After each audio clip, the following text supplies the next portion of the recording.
Assalamualaikum warahmatullahi wabarakatuh. Nama saya Muhammad Cahyo Rizky. NPM saya 19 11 02 97. Di sini saya akan menjelaskan atau menjawab pertanyaan-pertanyaan dari soal ekonomi makro. Pertanyaan pertama, jelaskan bagaimana perubahan suku bunga dapat mempengaruhi perubahan permintaan akan uang dan pengaruhnya terhadap perubahan ekonomi. Kenapa sih suku bunga mempengaruhi permintaan akan uang dan pengaruhnya terhadap ekonomi itu apa? Nah, pertama, saya akan jelaskan dulu apa itu bunga. Bunga adalah imbal jasa atas pinjaman uang. Lalu, apa itu suku bunga? Suku bunganya itu adalah persentase dari imbal jasa tersebut. Nah, lalu apa sih hubungannya suku bunga terhadap banyaknya permintaan akan uang? Hal ini dijelaskan pada teori Keynes, tepatnya pada tujuan spekulasi. Nah, jadi begini, semakin tinggi suku bunga, maka semakin rendah permintaan akan uang. Berlaku juga sebaliknya, semakin rendah suku bunga, maka semakin tinggi permintaan akan uang.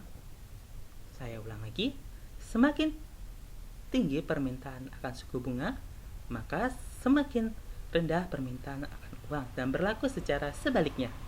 Saya akan jelaskan.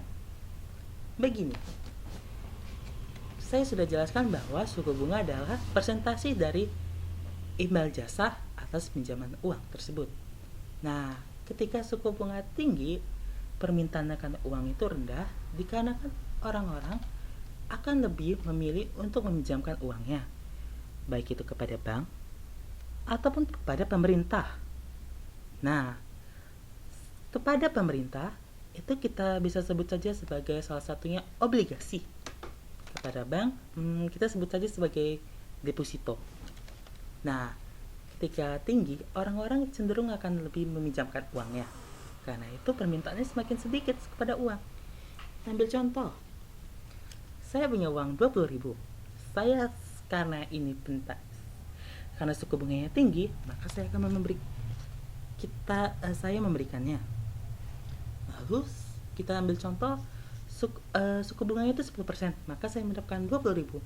Semakin tinggi suku bunganya, maka semakin banyak juga yang saya dapatkan. Nah, begitu juga sebaliknya. Ketika rendah, persentasenya yang saya dapatkan itu rendah. Karena itu orang-orang enggan meminjamkannya. Itulah sebabnya. Baiklah, saya akan menjelaskan soal nomor 2. Bentar ya. Perbedaan tarif barir dan non-tarif barir. Pertama, saya akan jelaskan dulu apa itu kebijakan tarif barir.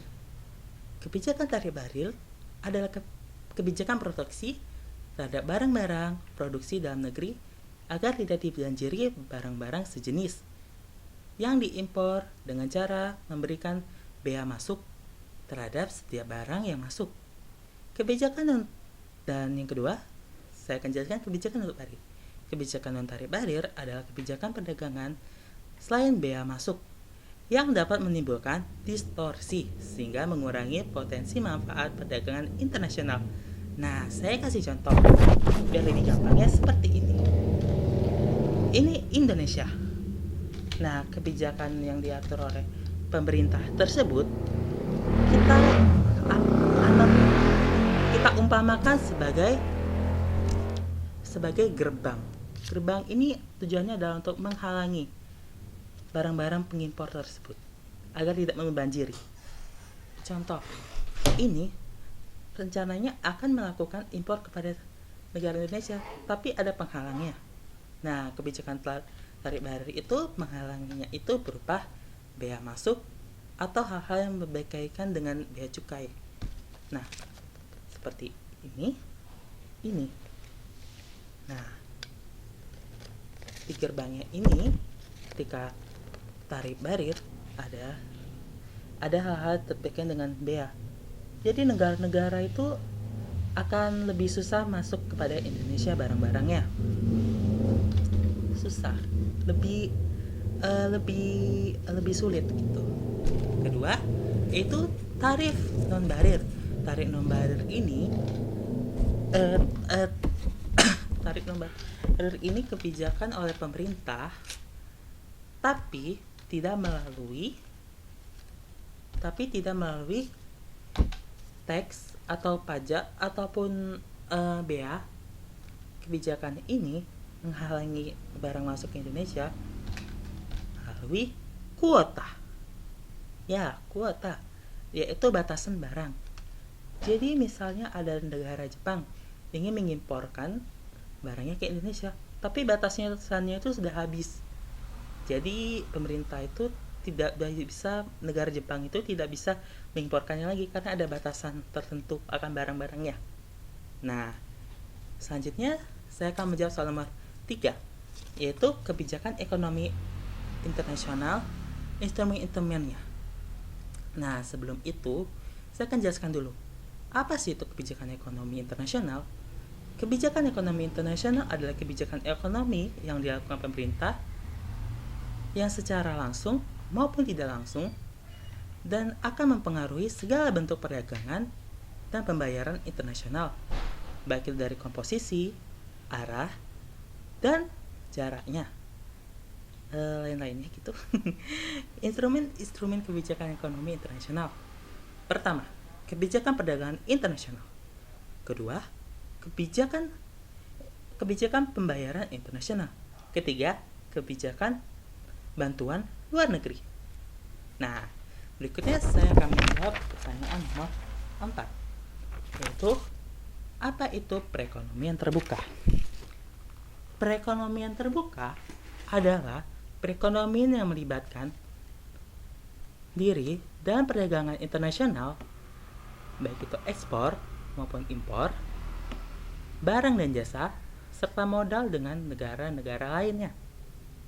Sistem ini memberikan kebebasan bagi masyarakatnya untuk berinteraksi dalam bidang ekonomi dengan negara lainnya, baik itu perorangan, swasta, ataupun pemerintah.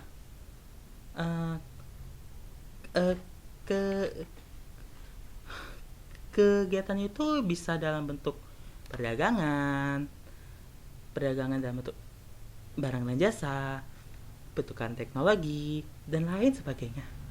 Nah, saya akan jelaskan gini. Di dunia ini banyak sekali negara-negara, ya kan? Nah, negara-negara tersebut dapat melakukan perdagangan antara satu negara ke negara lainnya. Nah, itu disebut dengan perekonomian terbuka. Nah, ada satu yang mau saya jelaskan, yaitu di dalam perekonomian terbuka, biasanya negara-negara itu memiliki spesialisasi akan suatu barang atau jasa tertentu. Kita ambil contoh negara Asia Tenggara, yaitu Brunei dan Indonesia. Mereka ini bisa dibilang mengekspor barang-barang sumber daya, lebih kepada sumber daya alam, seperti nikel, batu bara, minyak bumi, dan lain sebagainya. Brunei dengan minyak buminya. Nah, ini mereka memiliki spesialisasi yang sampai sekarang itu bisa dibilang sumber daya alam. Sedangkan Cina, dia memiliki spesialisasi dalam bidang manufacturing yang memberikan barang-barang berupa barang-barang dasar seperti perkakasan atau hal-hal lainnya, seperti apa ya, bisa dibilang chip atau hal-hal yang berkaitan dengan bahan-bahan dasarnya gitulah.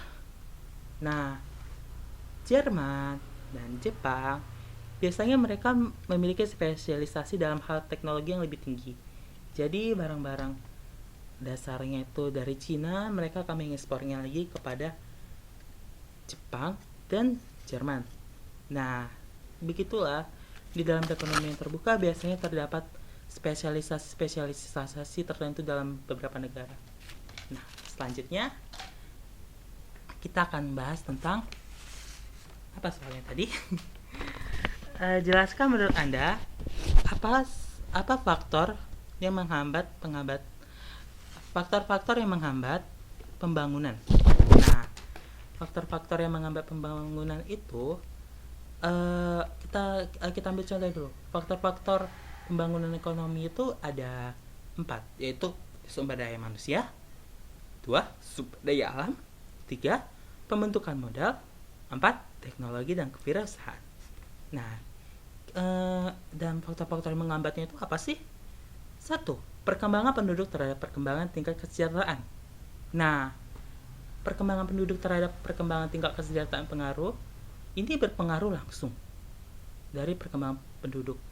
Faktor-faktor penting dalamnya itu seperti kemampuan masyarakat untuk menciptakan tabungan, cara pemasaran modal, masalah pemerataan pendapatan, pemilihan strategi yang dilakukan, keperluan yang mempercepat kenaikan produksi pangan, perkembangan perdagangan di luar negeri, dan lain sebagainya. Dan kedua, perekonomian itu yang menghambat itu seperti bersifat dualistik. Di mana perekonomian itu dia itu memisahkan antara sektor pertanian dan sektor industri. Dia itu dipisah. Atau contohnya lain seperti mereka di perekonomian kota itu sangatlah maju banget, tapi di perekonomian pedesaan itu ditinggalkan gitu aja tanpa ada bimbingan atau apapun gitu. Nah, yang menghambat lainnya itu adalah lingkaran kemiskinan, seperti produksi yang rendah mengakibatkan pendapatan rendah, dan pendapatan yang rendah, tabungannya menjadi rendah, habis itu investasinya pun rendah, kurangnya modal, dah muter-muter situ-situ aja, jadi lingkaran setan gitu. Gak kemana-mana, gara-gara satunya hilang, lebihnya hilang. Nah, yang keempat itu proses pembangunan struktur ekspor yang berupa bahan yang mentah. Nah, ini sering banget nih terjadi di Indonesia, dimana kita selalu sering mengimpor barang-barang yang bersifat primer. Mengekspornya itu yang primer-primer aja, seperti batu bara, minyak. Tapi sayangnya nggak diproses, makanya itu semakin menghambat. Walaupun saya tadi sempat bilang ada spesialisasi, tapi menurut saya lebih baik Indonesia itu lebih dikembangkan lagi dalam sektor supaya lebih maju. Yang kelima yaitu proses sebab akibat kumulatif. Seperti pertama, perpindahan penduduk di daerah miskin ke daerah yang lebih maju. Nah, itu dapat mengakibatkannya. Kedua, kurang permintaan modal di daerah miskin dan modal lebih terjamin serta menghasilkan pendapatan yang lebih tinggi di daerah yang lebih maju. Ya, itu sudah jelas. Ketiganya itu seperti pola dan kegiatan perdagangan didominasi oleh industri di daerah maju. Ya, sudah jelas. Itu sudah sangat jelas karena kan sifat-sifat yang kumulatifnya itu. Nah, terima kasih sudah mendengarkan. Saya mohon maaf bila ada kesalahan kata atau kata-kata yang menyinggung dari saya mohon maaf. Assalamualaikum warahmatullahi wabarakatuh. Saya undur diri. Terima kasih.